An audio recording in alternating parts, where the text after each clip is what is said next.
Hey guys, this is Mr. Lowry. So I'm trying something new here because I wanted to show you how I'm going to be using Desmos to graph some of these functions from your homework. So in part of your homework, you're going to graph some functions and you need to see what they look like because you need to find the domain and range. So this is the textbook here that I'm looking at. And I think I asked you to graph, I don't know, several of these, but let's look at 54 as an example, okay? So in 54, we have y equals x squared plus 2, and we're going to graph that guy. So I'm going to jump over to Desmos here.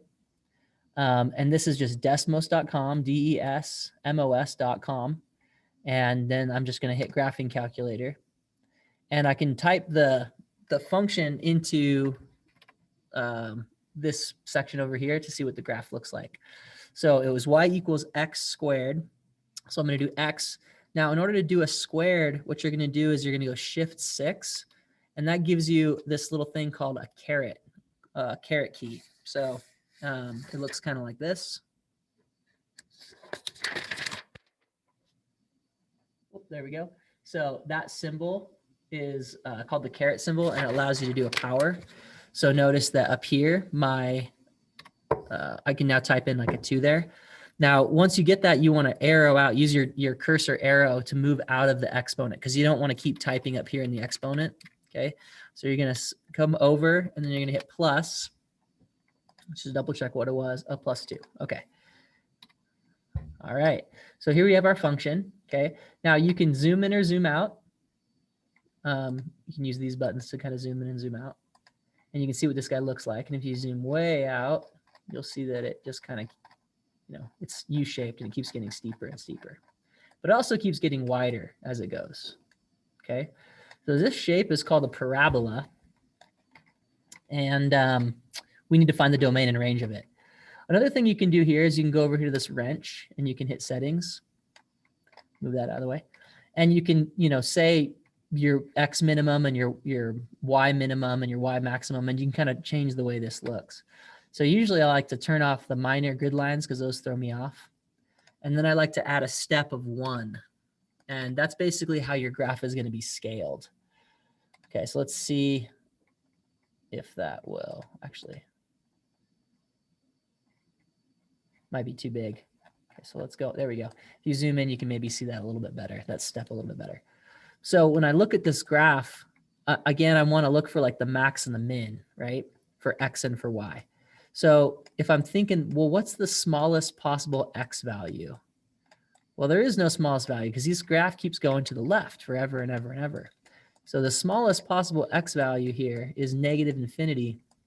And the largest possible value is positive infinity because this thing keeps, it keeps going. So my domain is actually going to be what all real numbers is, how you say that.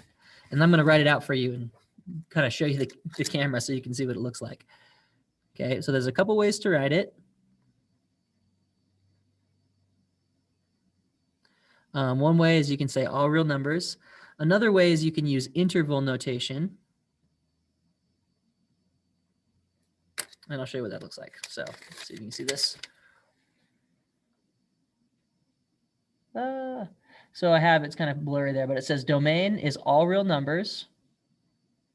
Okay, I also have negative infinity to infinity. And the negative infinity is on the left and the positive infinity is on the right.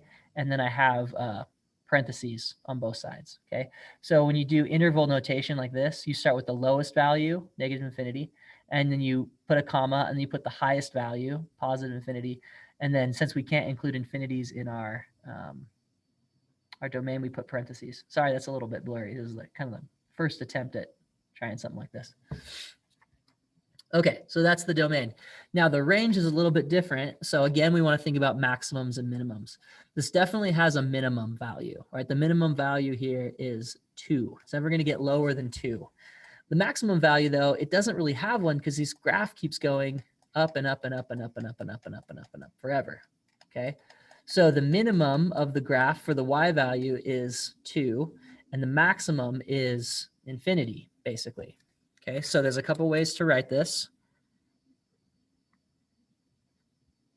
range is going to be, we can do it as an inequality. So y greater than or equal to 2, or you can do it as an interval going from 2 to infinity.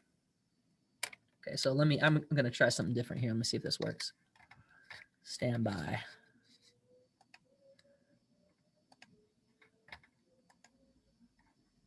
Whoops, that's not what I want.